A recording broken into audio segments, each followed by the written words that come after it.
The armor of belief is infused with a mecha-style nano coating, while giving it a strong mecha vibe. Where this is the upcoming Realme Neo 7, which is likely to awaken the dreams of many mecha enthusiasts.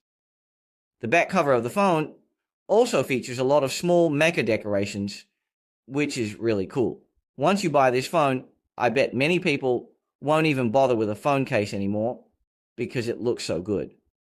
Actually, the back cover of this phone has some unique features. The nano-level polymer material used for the coating gives it a more delicate feel, making it less prone to fingerprints and resistant to scratches from other hard objects.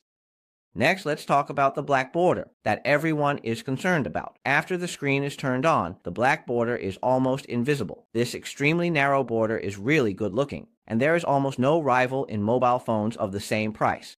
Overall, the appearance of this phone is quite cool and very unique. As for the hardware specifications, benchmark scores, and screen usage experience, we won't go into that today. You know why. We'll discuss other experiences in detail after the launch event. If you like this phone, be sure to follow our upcoming in-depth reviews